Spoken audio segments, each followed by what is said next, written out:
Welcome to EngloStories.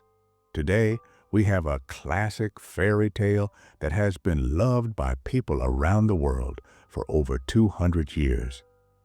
Hansel and Gretel was written by the Brothers Grimm and first published in 1812 in Germany. The Brothers Grimm, Jacob and Wilhelm, were famous for collecting and publishing folk tales that people had been telling for generations. This story takes us deep into a dark forest where two young children, a brother and sister, named Hansel and Gretel, find themselves lost and alone. As they wander through the trees, hungry and afraid, they discover something amazing: a house made entirely of candy and sweets. But is this wonderful discovery truly a lucky break for the hungry children, or could it be something more dangerous than they could ever imagine?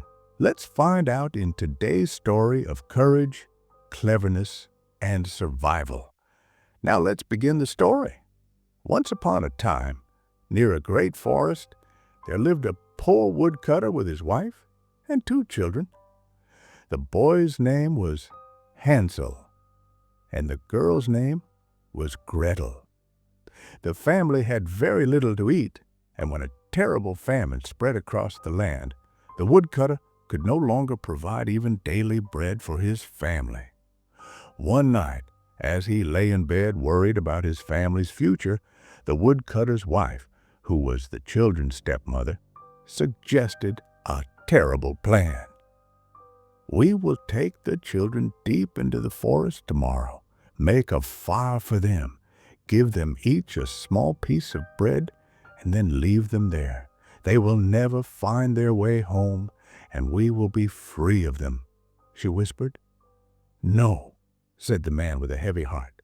"I cannot leave my children alone in the forest. The wild animals would soon come and tear them to pieces." "Then we will all starve," replied the woman harshly. "You might as well prepare 4 coffins for us." She gave her husband no peace until he finally agreed to her cruel plan. The two children, who were too hungry to sleep, heard everything their stepmother had said.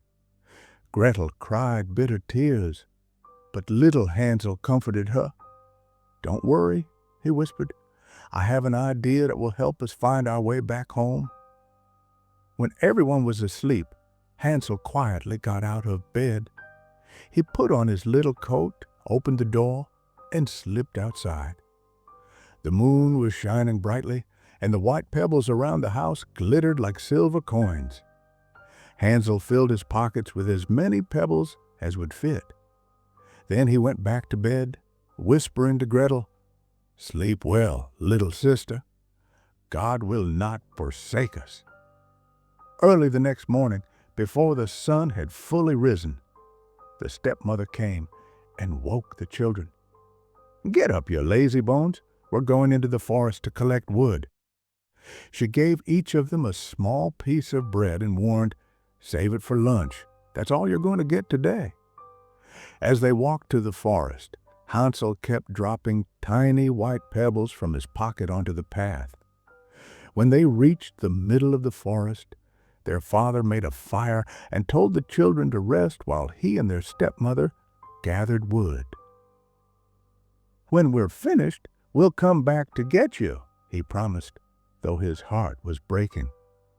Hansel and Gretel sat by the fire, and when noon came, they each ate their small piece of bread.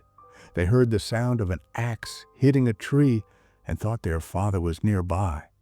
But it wasn't an axe. It was a branch their father had tied to a dead tree blowing in the wind. After waiting many hours, the children fell asleep. When they woke, it was dark, and they were alone in the forest. Gretel began to cry, but Hansel comforted her. "Wait until the moon rises," he said. "Then we can see the pebbles I dropped. They will show us the way home." When the moon appeared, they saw the pebbles shining like little silver guides. They followed them all night and reached their father's house by dawn. Their father was overjoyed to see them, for he had regretted leaving them behind. But their stepmother was angry. A few weeks later, there was once again no food. The children heard their stepmother convincing their father to take them even deeper into the forest. This time, Hansel could not collect pebbles because the door was locked. In the morning, they were given even smaller pieces of bread. As they walked, Hansel crumbled his bread in his pocket and dropped small pieces on the path. But this plan failed. The forest birds ate all the breadcrumbs, leaving no trail to follow. This time, when the children were abandoned, they were truly lost.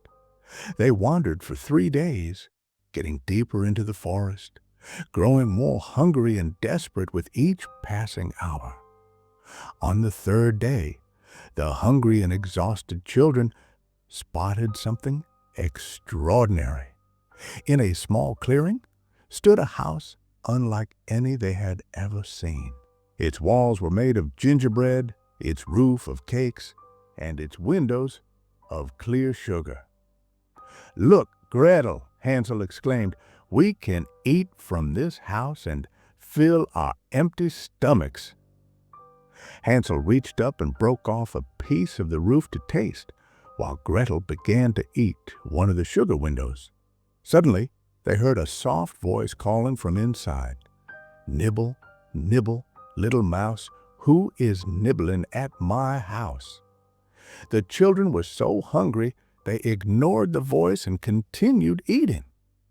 Then the door opened, and an old woman with a walking stick emerged. She was very old, with a wrinkled face and red eyes that couldn't see very well. The children were terrified, but the old woman smiled kindly. "Oh, dear children," she said in a gentle voice, "how did you get here? Come inside and stay with me. No harm will come to you." She took them by the hand and led them inside her house. She served them a wonderful meal of milk, pancakes with sugar, apples, and nuts. After dinner, she showed them 2 small beds with clean white sheets where they could sleep. But the kind old woman was not what she appeared to be. She was actually a wicked witch who had built the gingerbread house specifically to lure children to her. When children fell into her trap, she would cook and eat them. Early the next morning, before the children awoke, she grabbed Hansel with her bony hand and locked him in a cage. Then she shook Gretel awake. "Get up, lazy girl," she snarled, her gentle voice now harsh and cruel. "Fetch water and cook something good for your brother. When he's fat enough, I'm going to eat him." Gretel began to sob, but it was useless. She had to do what the witch commanded. Day after day, Hansel was fed the best food to fatten him up, while Gretel received only scraps. Each morning, the witch would visit Hansel's cage and demand that he stick out his finger so she could feel if he was getting fat. But clever Hansel always extended a small bone instead. The witch, with her poor eyesight, couldn't tell the difference and was puzzled why he remained so thin. After 4 weeks of this, the impatient witch decided she would eat Hansel anyway. "Go and fetch water, Gretel," she ordered. "Fat or thin, tomorrow I will cook your brother and eat him." Gretel cried as she carried the water, finally understanding the horrible fate that awaited them. "Dear God, please help us," she prayed. "If only the wild animals had eaten us in the forest, at least we would have died together." The next morning, the witch made Gretel light the fire in the oven. "We need to bake bread first," she explained with an evil smile. When the oven was hot, the witch said, "Crawl in and see if it's hot enough for the bread." But Gretel understood the witch's plan. "I don't know how to do it," she said. "Show me first." The frustrated witch, thinking Gretel was simply being stupid, pushed her head into the oven to demonstrate. In that moment, Gretel gathered all her courage and gave the witch a mighty push. The evil woman fell into the blazing oven, and Gretel quickly shut the iron door and bolted it. With the witch defeated, Gretel rushed to free her brother. "Hansel, we are saved! The old witch is dead!" she cried as she opened his cage. Hansel jumped out like a bird from its cage. They hugged each other, dancing with joy around the witch's house. Now that they had nothing to fear, they explored the house and discovered chests full of pearls and precious stones.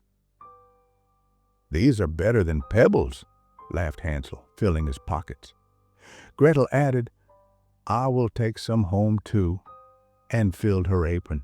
They found their way out of the forest, and after walking for a few hours, reached their father's house. Their father had been miserable since leaving them. He hugged them with tears of joy, telling them that their stepmother had died. With the witch's treasure, they never knew poverty again and lived together in perfect happiness. The story of Hansel and Gretel teaches us many important lessons. First, it shows the power of sibling love and loyalty. Throughout their terrible journey, Hansel and Gretel supported each other and never gave up. Second, it reminds us that even children can be brave and clever when facing danger. Hansel's pebble plan and Gretel's quick thinking with the witch proved that wisdom doesn't always come with age. Finally, the story warns us not to trust appearances. What seems sweet and inviting on the outside might hide danger within. This classic tale encourages us to be resourceful, to work together, and to keep hope alive even in the darkest forest. Thank you for joining us for today's EngloStories. If you enjoyed Hansel and Gretel's adventure, please like this video and share it with friends who are also learning English. What was your favorite part of the story? Let us know in the comments below. Follow at EngloStories as we upload a story daily so that you can look forward to our next video. Until then, keep reading, keep listening, and keep improving your English with us.